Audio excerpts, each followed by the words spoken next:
For each creator on YouTube, there's a different reason why they might be taking pauses. For my case, authenticity. If it's the first time you see me, hi, I'm Stefano. I worked in Emirates as a cabin crew for 6 years before quitting the job and traveling the world in search for my next place that I can call home. The video that I've been working on, or actually sitting on, for 3 months, it's a video that was a recap of the road trip in US after having showed you the trip in business class that has been the first self-funded one.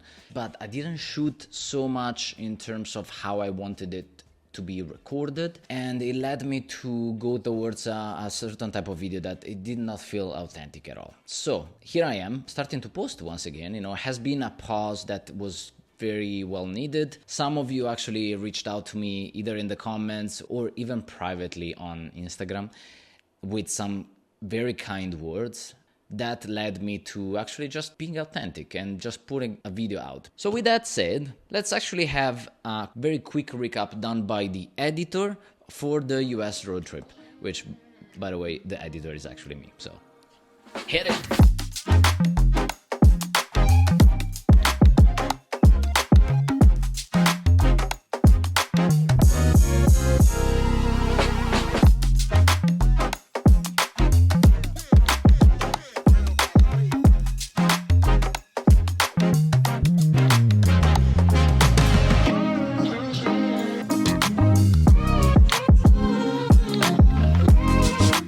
All the layovers that I've done to Los Angeles as a crew, I never done a road trip, but it has come the time.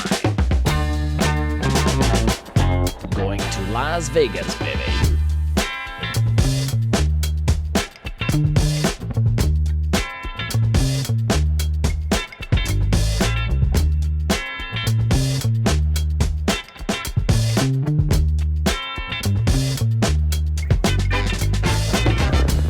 First time seeing the Cybertruck.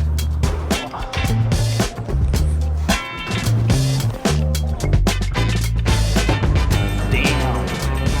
This is a hell of a chicken. And we need to pass by the casino. Come on. Oh, come on. That's next level.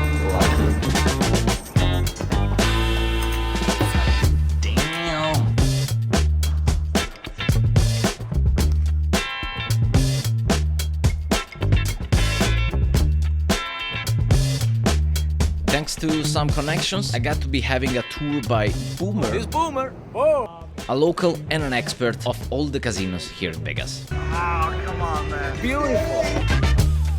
Just like Dubai.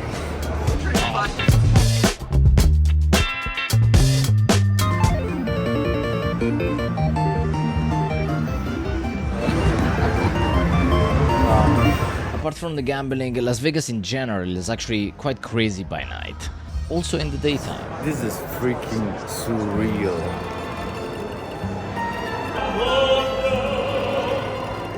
Some proper Mamma Mia food at Gordon Ramsay's restaurant, then training to recover that, and enjoying the last hour of Las Vegas before hitting the road again.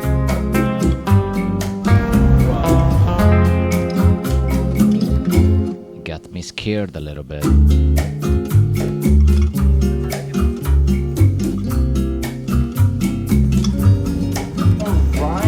That's much better than the pictures. LA vibe with this view, oof, it's another level, man.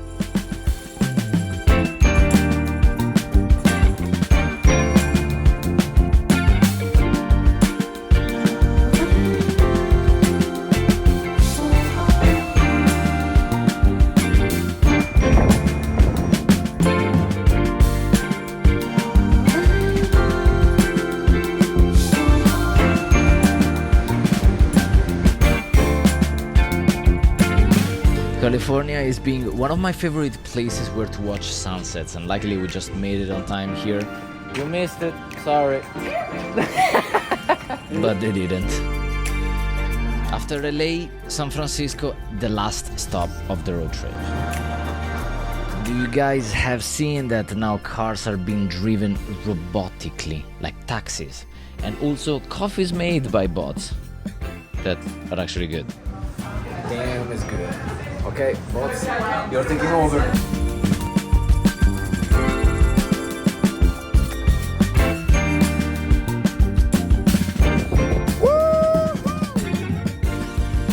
Let's go!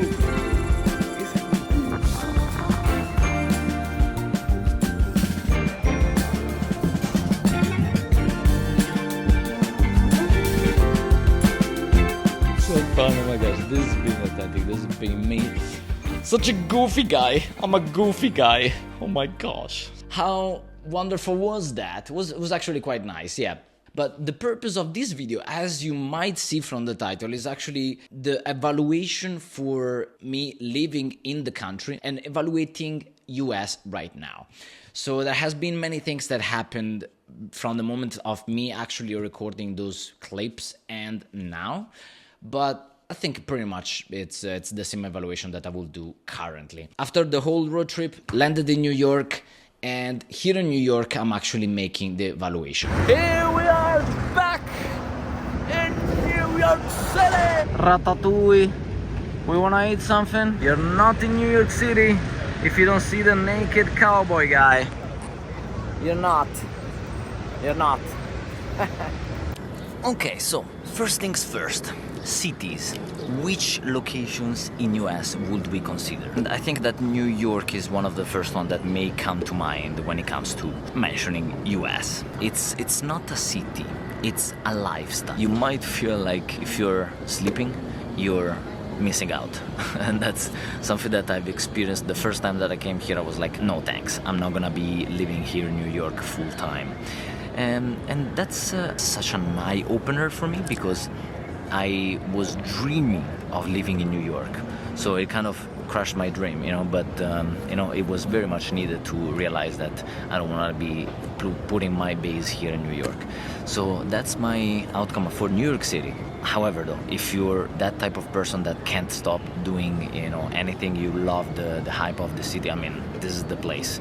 You might be spending at least $3,000 for a studio in the city, but if that's the life you want, you got the place. People in US are more or less as you have heard of already. You might be finding crazy people in New York, but generally they're very outgoing and very extrovert. Every time I interact with someone, it's actually very, straightforward, straight to the point. There's no small talk. Let's take a look at the communities actually, because people in New York even more, they like to create communities of running clubs, running communities, musicians, like any kind of. And this is actually really nice and really much appreciated because it brings people together.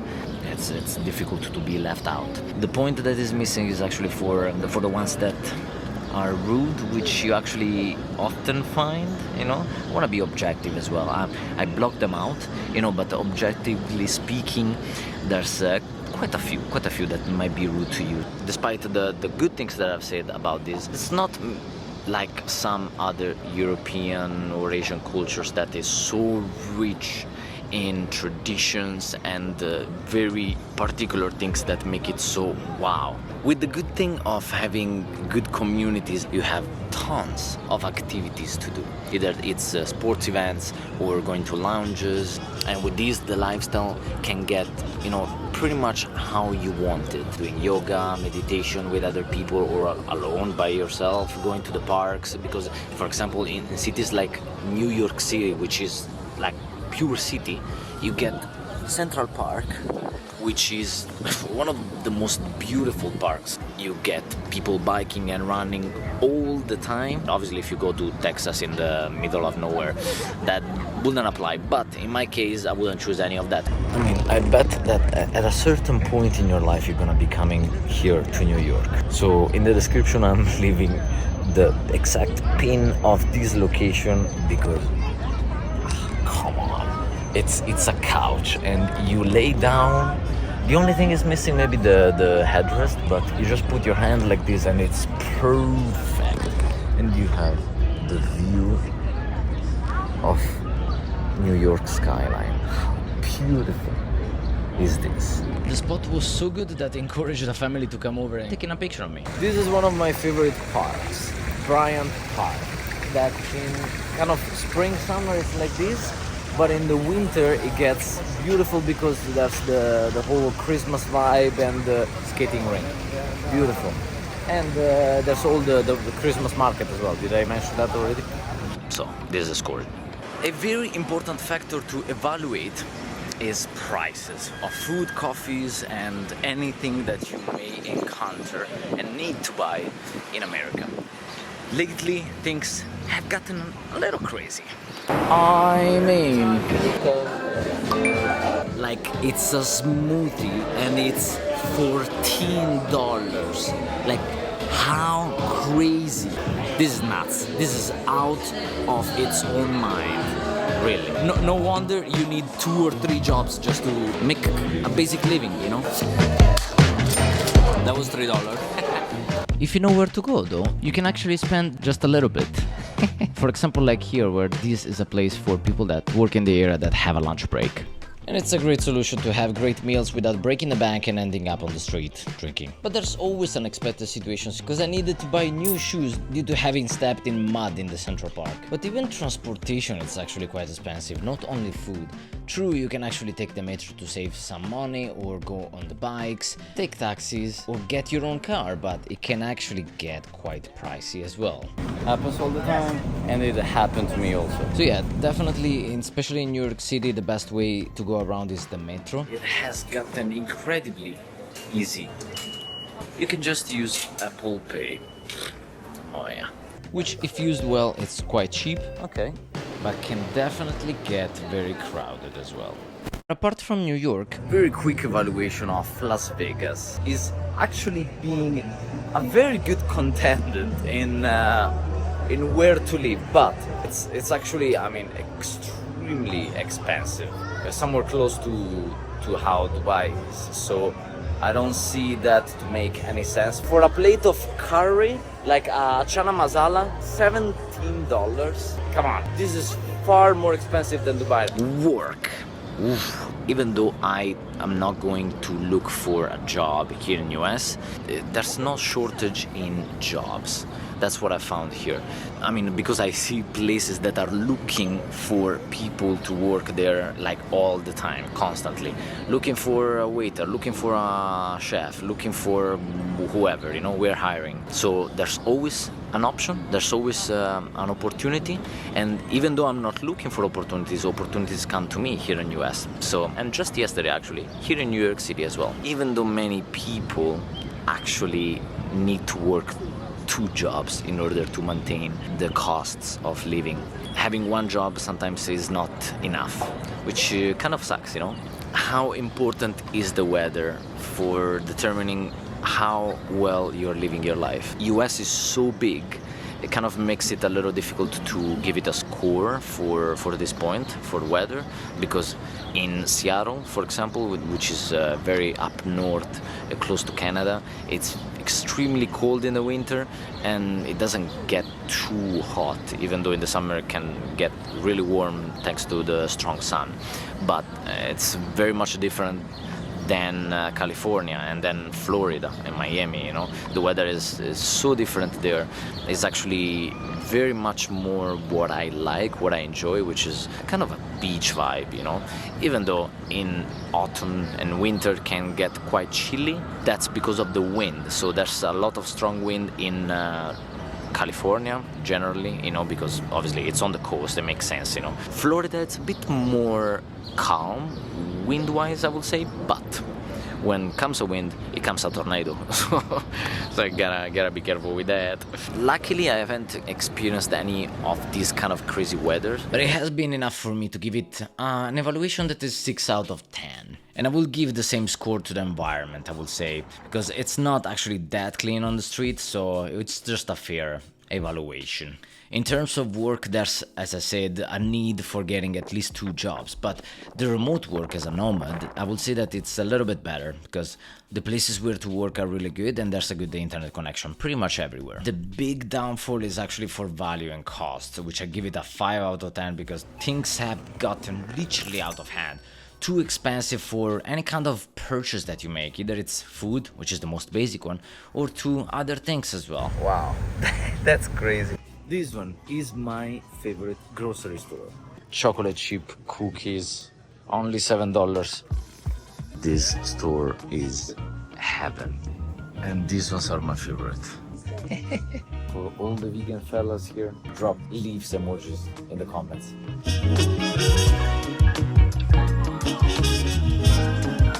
250 grams of cereals, and it's like $9, including taxes. Over $9, like, come on. No way. Okay, yes, Sprouts supermarket, the best ever. Definitely, ice cream choices are not an issue at all. You can find tons of stuff that you are not finding easily at all in Europe. And I'm looking at lion's mane now. Oh, like superfood mushroom blend coffee latte, like lion's mane and cordyceps. Like, oh, come on, these are all amazing superfoods to increase the brain activity and concentration. Ah, this is amazing. There was one kind of like this one, microbrew cocoa. This is nice. John is waiting for me now because I always take so much time here in the grocery stores in US. Oh, these ones, brain fuel. Yeah, it's tough not to reach $100. And with these prices, we might think that the quality of the food is actually very good. Wrong with that, actually. I mean, the taste is good, but health-wise, maybe not the best. This is the real deal. Man, it's so good, darling. So for this reason, let's give it a fair score. In terms of the connectivity, it's actually really good because despite of the big distances that there are in US, as we all know, there's great ways, I would say, to be getting around. Obviously, within the cities, there's different ways, like I mentioned, taxis, subways, car. $2 ride, $2 each ride. Parking spots everywhere. So the connectivity is good, and even in between cities to city, it's actually with a good connection of flights also. Trains, it's not actually a thing at all, but it's a good 8 out of 10. I think that's a fair evaluation. In terms of the living essentials though, it's not being as good as I've evaluated for Argentina, for example, because the nomad's visa in US, it's not present, it's not available. And yeah, obviously we all know that there's some difficulties perhaps in getting proper visas for US. There's, depending on the passport as well, you might be having it easier or more difficult, but other things obviously for living essentials are deliveries. There's SIM cards. Deliveries are good. SIM cards are actually a little bit more challenging perhaps to get. I didn't find so much of a need for me to get a SIM card in US. I would have much rather, like I did, using eSIMs that I can get online, like Airalo or Saily. These are two companies that I often use. So for the living essentials, I would say that a 6 out of 10, it's another fair one. Like it seems to be like everything, it's 6 out of 10, but it's not, because the next two are going to be slightly different, where the fun can actually be having a higher score because there's so many things to do, not only clubbing or going to lounges, but even activities that are more entertaining. Not that I've done much, so I'm not going to be showing you many things because I didn't do them, but it's really a fun country, I would say, that gives us the opportunity to be entertained, I would say. So I think that an average of 7 out of 10 would be fair. But now let's actually go to the most negative part, in my opinion, of US: safety. With the most recent events that have happened, I think it's a very disturbing period of time, especially for US. Apart from the things that I've seen throughout the years of the situations on the street, of the homeless people, which not necessarily it plays a role on safety, because sometimes they just are there by themselves, but it happens very often. I wouldn't say very often, but it happens more often than what we would like it to be, that there's unsafe events happening in the streets of US. So without going into too much details, because I don't want to talk about negative stuff, I just want to be objective that a 3 out of 10 is just making a lot of sense. I would be curious to see if this scoring system actually aligns with the one that you would give, but the sum up of all the things that I put down, it comes down to a 61 out of 100. With this evaluation of the US, then I am left with other options that are definitely on the other side of the world, because I kind of tried South America. Mexico has been one of those places that is kind of off the list now. Sorry, Mexico, love Mexicans, but not as a permanent place for me to live. US does not want to be maybe at the top of the list, but it's top 10. I don't know, to be honest. With the current events of the last months in US, then I'm not sure that I want to be placing myself there, unless things change. So we're gonna be making another evaluation in the future if things change that drastically, but at the moment, I wouldn't say it's a good place to choose. With that, where are we now? Okay, now I am in Italy. It's summertime. It's beautiful to spend summertime in Italy, you know. I can't complain. I can't be denying that, you know. There's many beautiful places to spend time in, but it's really hot. So at the same time, I'm like, you know, I'm working a lot on many things, and if you're getting updated on Instagram, you are actually seeing some of the things that I'm working on. So yeah, that's the current situation. Quite simple. I'm gonna keep it brief because I don't want to bore people, you know. I don't want to bore myself neither by watching this video and editing it. So keeping it simple, keeping it authentic. If there's something that you would like me to talk more about, you know, that you're curious on, you can leave it in the comments. Perhaps I can reply there directly if there's not a need for a full video, because I'm just gonna speak from my heart and from my soul more than from my heart, because heart, it's actually a tricky place, you know. It might be that it brings up emotions that I don't really want to feel and act upon. So doing it from a soul perspective, a soul place, to be wanting to make videos that are gonna be authentic from this moment onwards. Even if it gets less views, I don't care. To be honest, I'm just making these videos for you and for myself also, but also for you because you're here. You stuck until the end, so it means that in some sort of way it resonated or you found it interesting to watch until this point, which I really appreciate. That's who these videos are for. So I want to thank you once again for watching the video until the end. I'm really looking forward to what's to come now, because finally I'm being authentic and this is the most important thing. Take care, stay blessed, and as always, I'll see you in the next one, because I'm not going away, just staying. Pause here and there, but I'm here. Peace, guys.